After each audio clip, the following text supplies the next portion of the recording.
Assalamualaikum warahmatullahi wabarakatuh. Kami dari kelompok 1 akan memaparkan materi mengenai lingkungan operasional pada perusahaan PT Pertamina.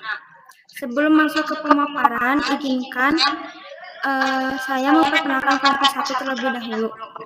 Perkenalkan, nama saya Laisya Fidelinayu dengan NIM 24500911069, Anggi Rahma dengan NIM 24500911061, Aberoja dengan NIM 24500911077, Muhammad Rama Satya dengan NIM 24500911063, dan Alia Hoirunisa dengan NIM 24500911082.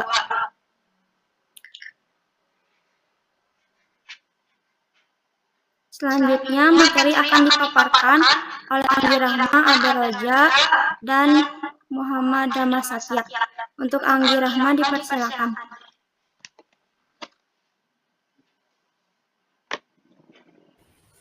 Boleh next nggak?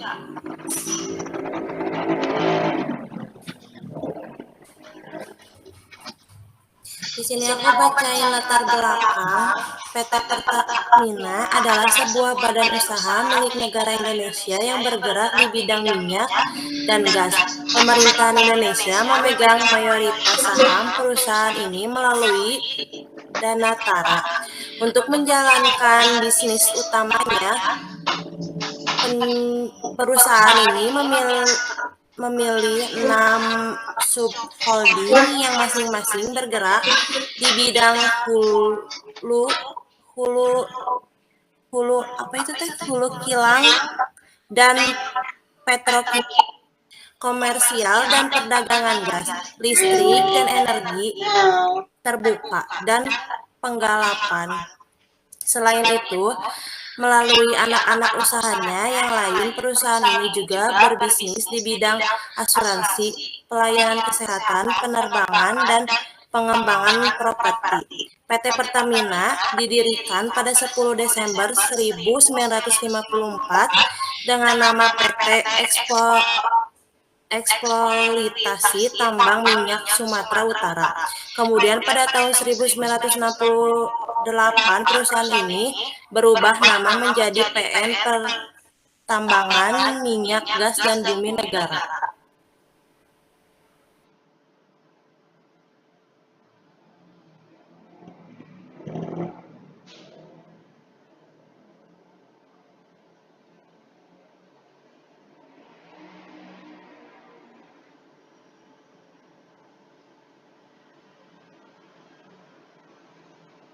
Anggi, mikrofonnya out.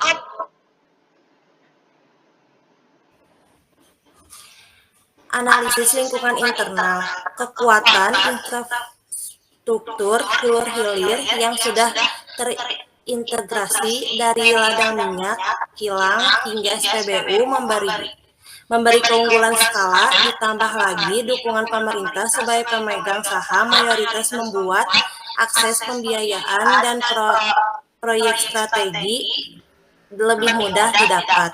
Kedua, ada kelemahan struktur birokrasi yang kompleks kerap memperlambat pengambilan keputusan. Proses persetujuan antar unit bisnis bisa memakan waktu berminggu-minggu, sehingga ide inovasi menjadi sulit di roll out dengan cepat. Ketiga, peluang. Tren energi terbarukan membuka pasar baru, misalnya bioenergi dari limbah sawit dan energi surya di lokasi remote. Kerjasama dengan startup teknologi lewat program akselerator internal memungkinkan Pertamina menguji coba solusi disruptif dengan risiko keuangan yang relatif terkelola. Keempat, ancaman. Persaingan global dari perusahaan energi multinasional yang lebih agresif di area R dan D, serta kemungkinan perubahan regulasi internasional minyak pajak karbon yang dapat menambah beban operasional.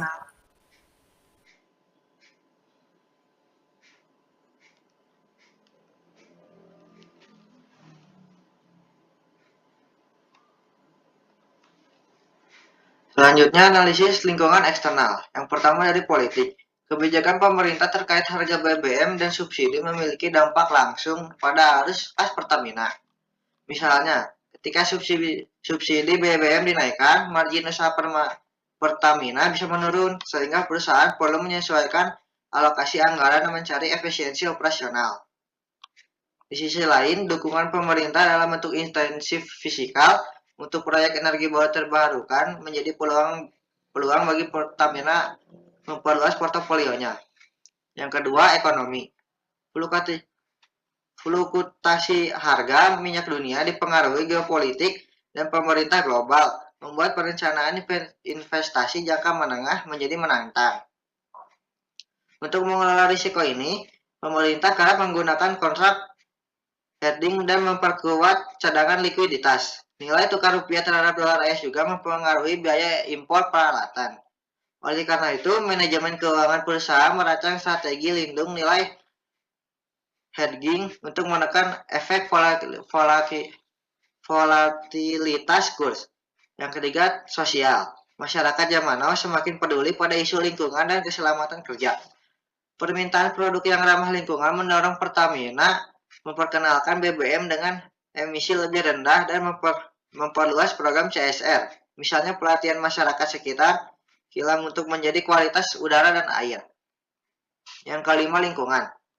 Yang keempat, teknologi. Era industri menuntut adopsi big data, LOT dan predictive maintenance. Pertamina mengimplementasikan sensor-sensor pada pipa dan kilang untuk memantau kondisi peralatan real time, sehingga insiden kerusakan dapat diantisipasi sebelum terjadinya downtime mahal. Yang kelima, lingkungan.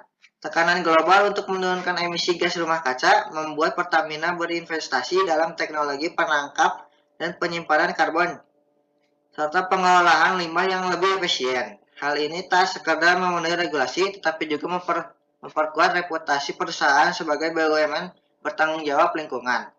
Yang keenam, hukum. Perubahan Undang-Undang Migas, keselamatan kerja, dan perlindungan lingkungan menuntut Pertamina terus memperbarui SOP dan pelatihan karyawan agar selalu patuh.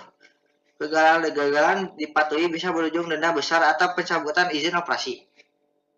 Baik, saya akan menjelaskan tentang kesimpulan. Berdasarkan pembahasan yang telah dilakukan, dapat disimpulkan bahwa lingkungan operasional bisnis perseroan terbatas Pertamina sangat dipengaruhi oleh berbagai faktor internal dan eksternal yang saling berkaitan. Dari sisi internal, analisis SWOT dari perusahaan perseroan terbatas.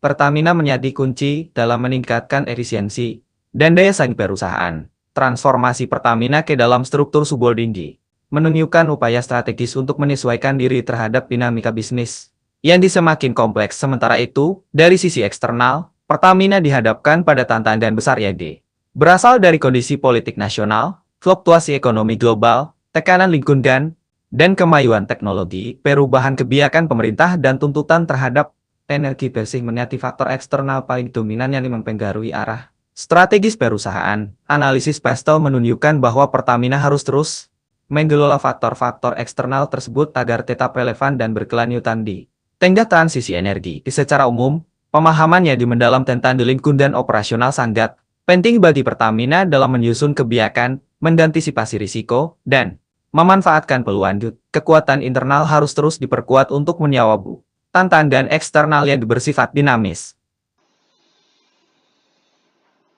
Sekian pemaparan materi hari ini. Wassalamualaikum warahmatullahi wabarakatuh.